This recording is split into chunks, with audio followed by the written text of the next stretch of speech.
Okay, so before we get started back on these transformers, I actually got Steve coming. He just went to the store to get us something to eat. It's getting late, and you know what time it is when it gets dark around here. The PPE comes out in full effect. Now, we always ready, but when I'm here by myself, even when I'm here with Steve, when it gets late, you know, it's early still, but like 10, 11, 12 o'clock at night, there's always multiple things laying around for our safety. And you know, I think it's a you know, it's an OSHA requirement, you know, to be safe. So, you know, we like to keep up with OSHA standards around here. But I noticed the old Mossberg here was a little grimy, so we broke it down. And I love this shotgun because this is actually called, it's a Mossberg 500, but it's a 500 flex, meaning it breaks down really easy. Like, you pop this up, twist it, this could come off, and you could put a full stock on here. This is a door breaching barrel, so this is designed to jam into the deadbolt and just blow it off, and that's what these reliefs are for, so you don't blow your barrel up. And this is a very stout barrel, okay? So when you're breaching doors or whatnot, you know, you need some stout stuff. And even this here, one click of that little spring-loaded thing, and this tactical hand grip will pop right off, and you could put like a wood grip or just a regular nice slim grip, whatever you want. This has removable things, like this is like Velcro. It's hard to get off, but that's Velcro. You can take them off, and then you can put a light or a laser, or like it's basically made for this. This has Velcro on the back side, and you know, you can put this is actually, what is this one? This is M&P Smith & Wesson. Crazy thing about this light, this thing sat in Broward County Sheriff evidence for 1.5 years, and that light still works really well. Where'd it go? Where's that button? There we go. I mean, it's pretty bright. But my red dot is like on its way out. But anyway, you could easily mount that right here, and this accommodates that with the wires and all that stuff. Or you can get a full-length barrel, a stock, and a thing, and turn this into like a hunting shotgun, you know? Within, literally, I can take this off the barrel and that in less than a minute. Literally, probably within 30 seconds. That all pops right off. This was a little more intricate. You got to pop that pin out to get to this point. But I don't think I ever pulled this out of this gun. I've cleaned it, like, you know, swabbed the barrel and sprayed it out and whatnot, and oiled it, but I never taken it this far apart. But it's always good to make sure that your equipment is well lubed and up to snuff, you know. So I just wanted to show you this. I always thought, you know, this gun was pretty cool and badass. And if you want to get one, these were cheap, man. I think I paid like $350 or something for this gun. It wasn't much at all. Shotguns are cheap, man. That thing over there wasn't cheap, and neither was that, nor was some of my other guns. This is the cheapest gun I own. And I just actually bought a new gun, and wait till you see that. It's a gun that I always wanted something like it. I couldn't get the one I wanted, but I got one similar. It was still cost a decent amount of money, but we're about to go to the range here soon. A buddy of mine runs the range over there at Gator Gun, so we're gonna go over there and test all this stuff. Now, the only thing I don't like about that range is, for like my ARs and my AK, you have to buy their ammo because they don't want you bringing armor-piercing shit and fucking up their back wall. And I have a couple thousand rounds of, you know, armor-piercing shit that I can't use over there. So every time I go there, I gotta actually spend a decent amount of money to have a little bit of, you know, it ain't cheap, man. Last time I was there, which was like 1.5 years ago, before all this court bullshit I went through, it wasn't cheap then, and I'm sure, you know, now that fucking Biden economics has hit the fucking country, everything, including ammo, is probably skyrocketed. So stay tuned for a range video. But for now, I'm gonna get all this cleaned up, and when I get this when I get the fire control group back in there, I'll show you how easy this thing. Well, actually, maybe I won't. YouTube is kind of funny about guns and stuff like that, so I might get demonetized for this. But anyway, Steve's coming back with some food, and we're going to get those on the table and process the rest of this aluminum and get this stuff out of here. He's going to help me load it up. He was out building, I told him to come over here and build it here. He's building a hot rod motor for someone. Maybe we'll get a video of that thing running. He built it on like his porch. I'm curious to see how it runs. Anyway, just wanted to kind of show you that and let you know, always make sure your personal protection equipment is up to snuff. You know, we wouldn't want OSHA coming in here and giving us a violation for a dirty gun, you know what I'm saying? Okay, these are all the transformers that were recovered today. I think there's a couple more over there, but I'm gonna get the cracking over here. It's kind of getting late, and I want to make sure that we at least get the copper processed tonight.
See what happened there?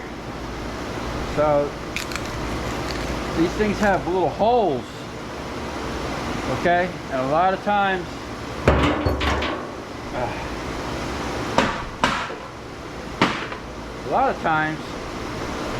it'll just squish. Kind of why I need an adjustable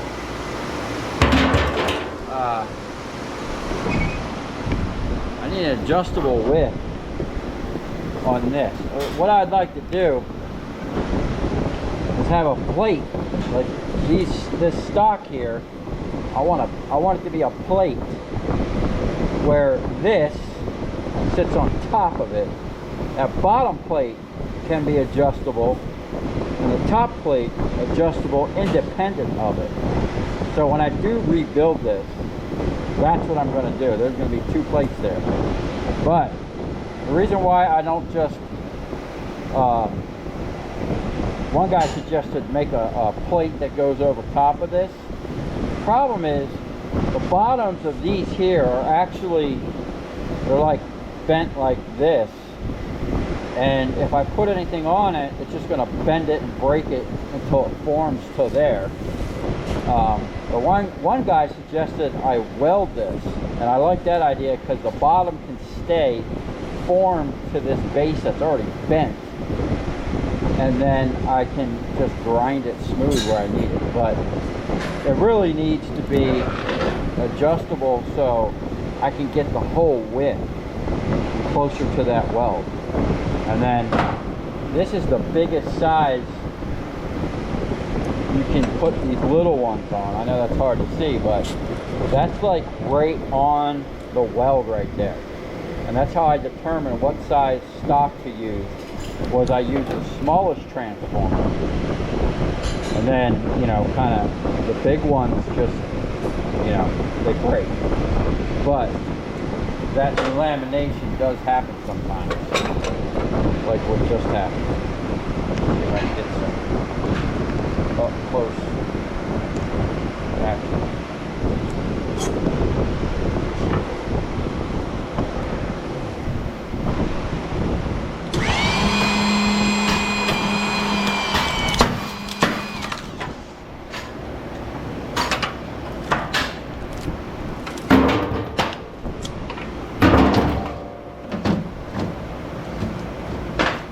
Okay. I'm gonna put this right here.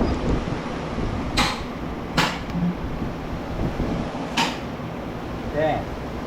We had a double aluminum slip through. Back in the day, I used to process those. I didn't even care. I didn't get that many of them. But I did a video on double aluminums, and it don't pay. I actually lose money processing. I could sell them as irony aluminum for 15 cents a pound and make more money than if I broke them down, because I'm only going to get 9 cents a pound for the prepared steel, which is like, I don't remember, 90-something%, 95% of the weight.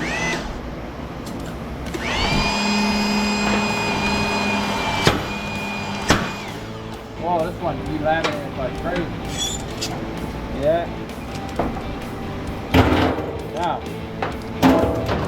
first time I'm ever using steel drums, because I have that new barrel dolly and I won't lock onto the plastic drum.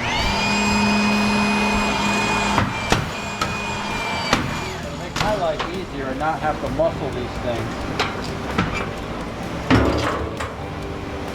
We're gonna oh, that one delaminated. See that? It's like an S.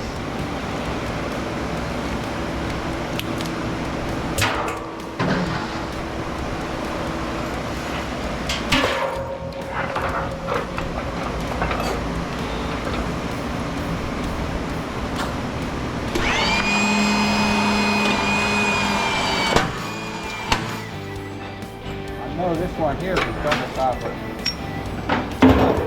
That's a really small coil copper. Hey, go pick it. We don't discriminate.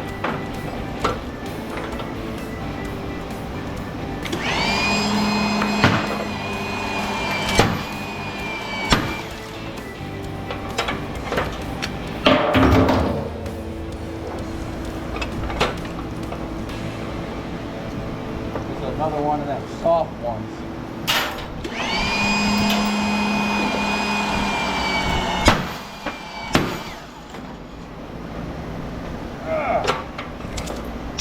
Held out. It was like a double copper too. That one's definitely double copper. I don't think I've ever came across any of the ones with the plastic that weren't double copper.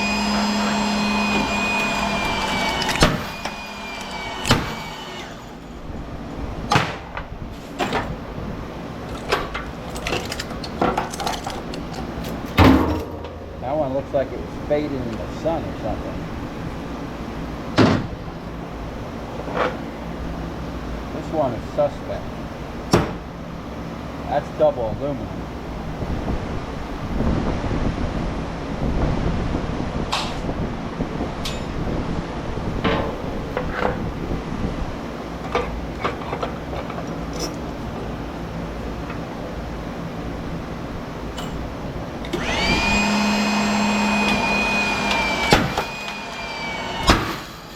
Any transformer that's got aluminum, even if it's got one copper coil, I still pay an aluminum price for it. Which I buy them at like 8 cents a pound. I don't care, I need to make money on them.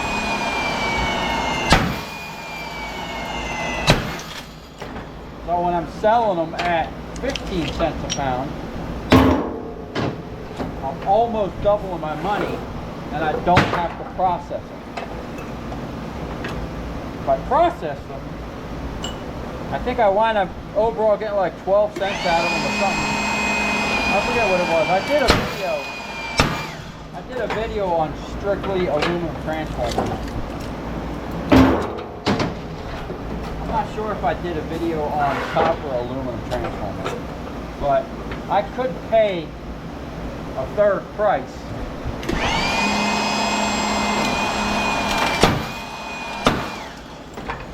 Maybe like 15 cents a pound or something. But, you know, there's too many aluminum ones nowadays that I don't care.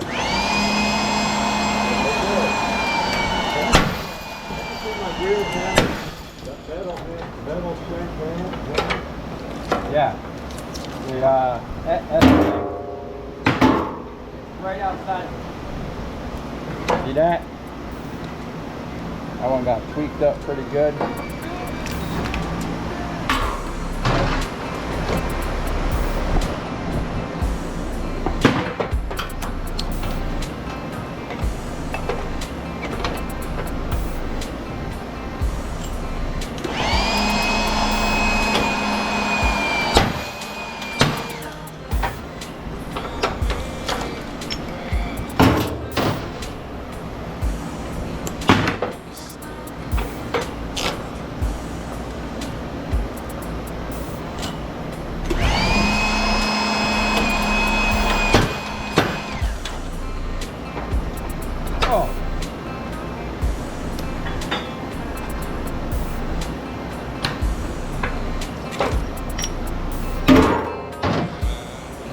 Okay, slide this back a little bit more.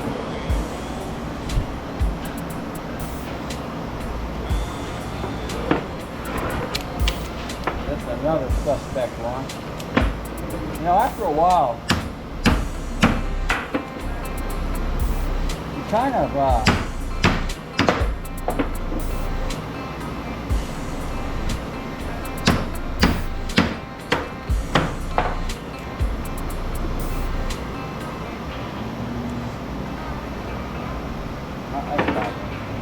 after a while, you can kind of tell which ones are aluminum. Anyone that says universal, I'm always suspect about.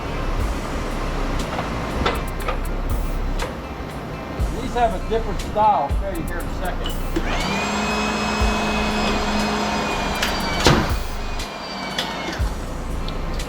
It actually don't matter which way you put these in the machine, because these ones are not like an L.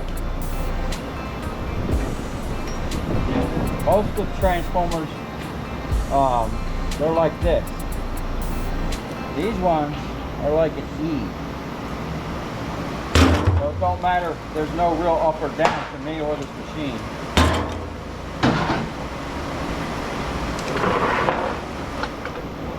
But a lot of times, I mean, that one was half aluminum, half copper. A lot of times, those particular E's, they'll be double copper.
double aluminum.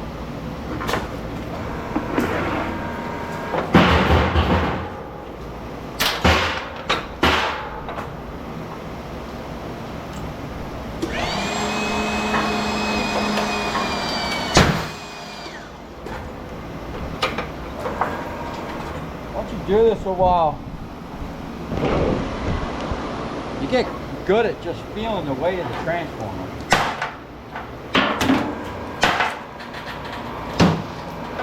Tell as soon as you pick it up if it's copper.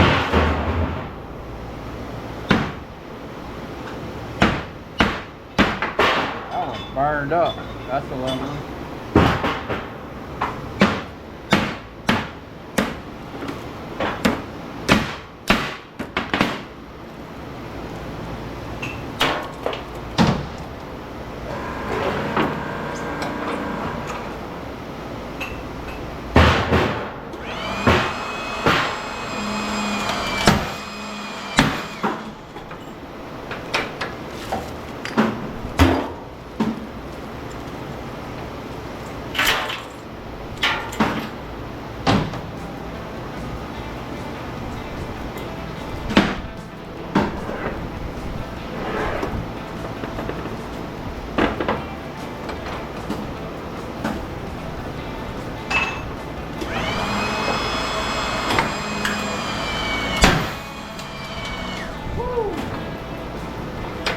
Batten hits harder when they both break at once. The crazy thing is, when I first built this machine, it always broke even.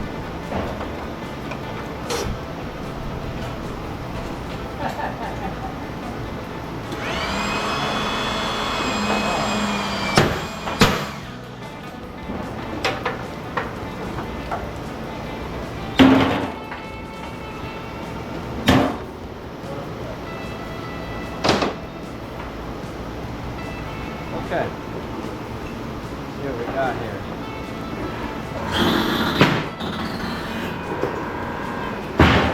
Big boys.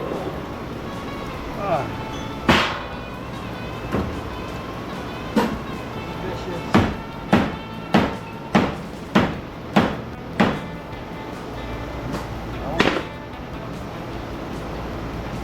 Okay.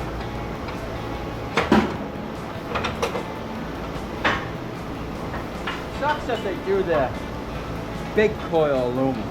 You know, if they would just send that big coil of copper, I wouldn't be that upset. Oh, we almost messed up. Oh. Wow. I'll put that in there upside down. The machine will break it, but a lot of times it'll get jammed up. Just don't like it.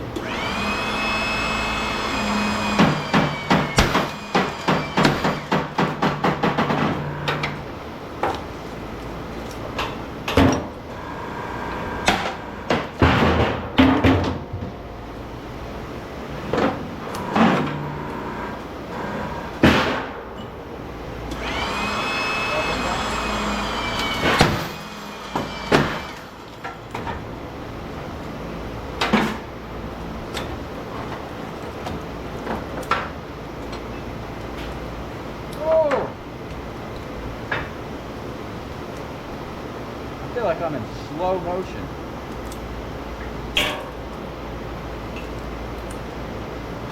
Probably because it's like 10 o'clock at night. I've been working since 8 in the morning. It did take a couple hours break.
some OG 1,000-watt transformers. These were the originals in them light fixtures.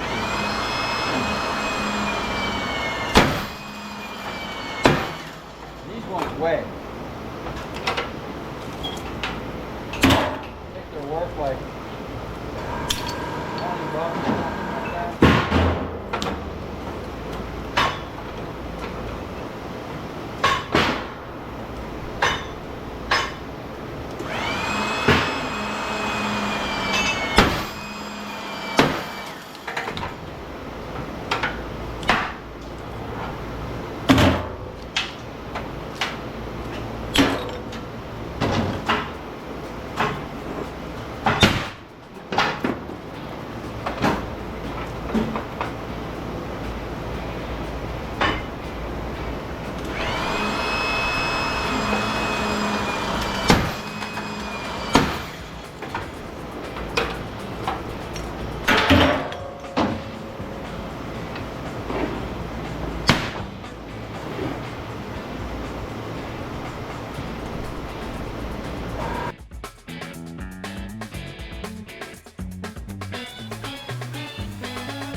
Okay, well, we just had another spring break.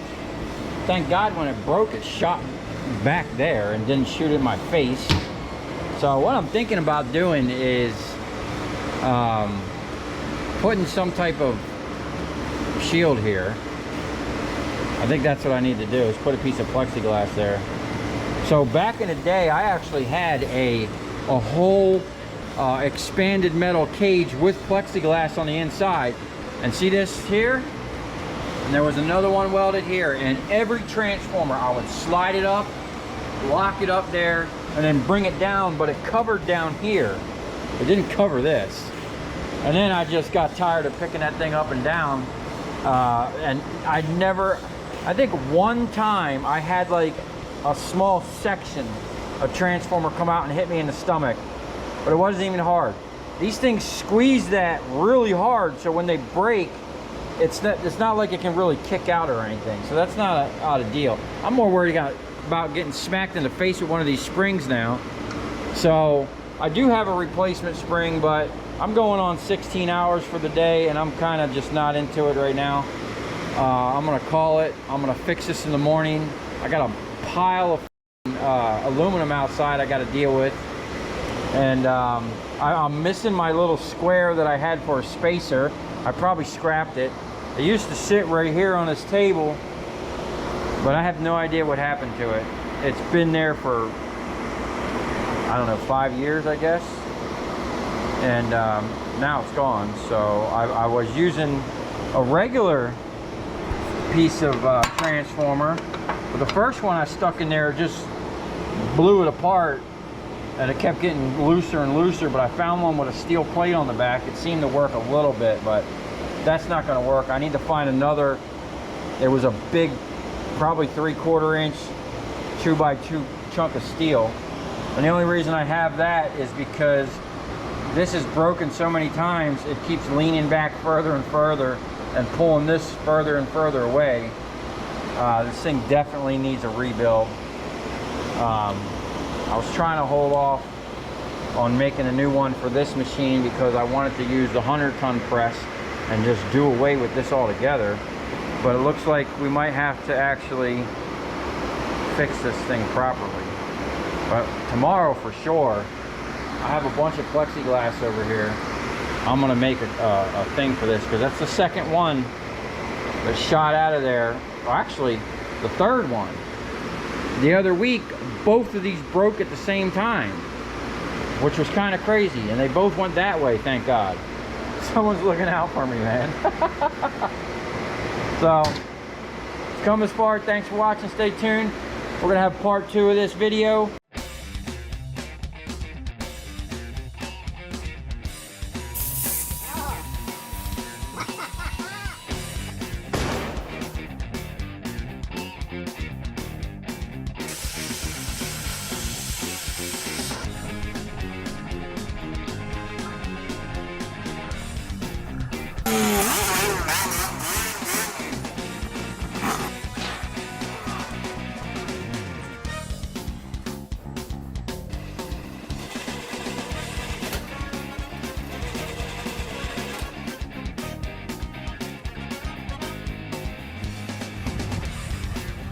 I'll tell you where we're going, right to the scrap yard.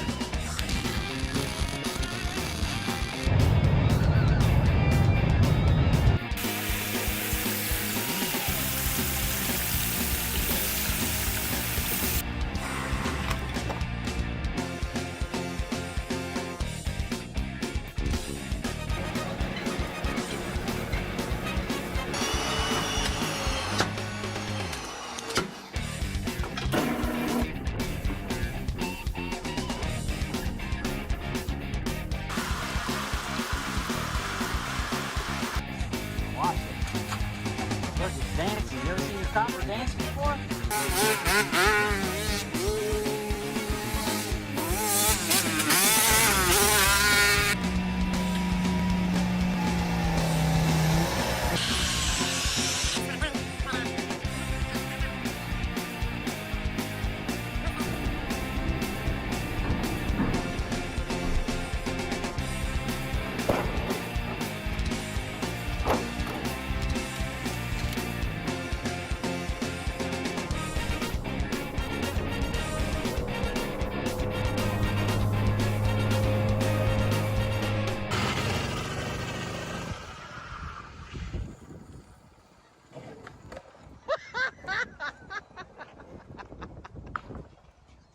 The rest of them. Something's happening to it. I'll get the rest of them by hand. I got another thing to tell. Hang on.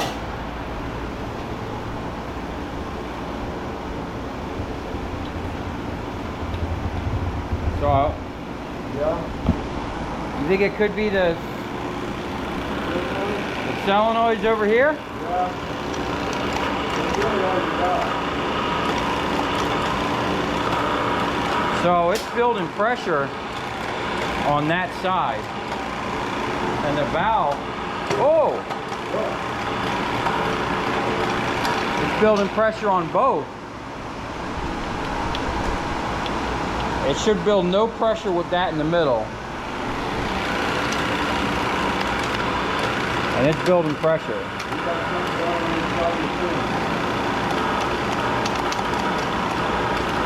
Alright, we're gonna stop messing with this. No, man. I'm not gonna have one of these hoses blow up on me. I hear you.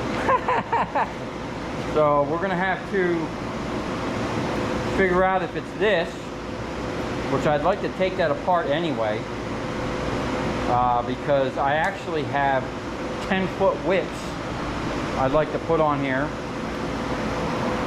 so we can put that somewhere stationary. And I actually have a gantry I want to put up here. That way this could just be permanently mounted up here somewhere, and I don't have to have this setup always in the way in the shop. So okay, unfortunately the jaw's down. Oh, you know what, dude, we can test this with the other jaw and see if it's that or that. I want to go through all the hydraulics. I have a new pump for it. I got a new motor. I want to pull the tranny, send it out, have it fixed, because I don't want to be putting a motor back in this thing and then this thing have an issue with the transmission. I got to pull it back out. It's this far. We might as well tear all this shit off of it. And basically, if we do all the hydraulics, the motor is brand new, transmission is brand new. This thing will be like a brand new forklift, you know? And let me know what you think about the paint scheme. Should I do, I'm thinking about doing my black and orange paint scheme that I like to paint everything.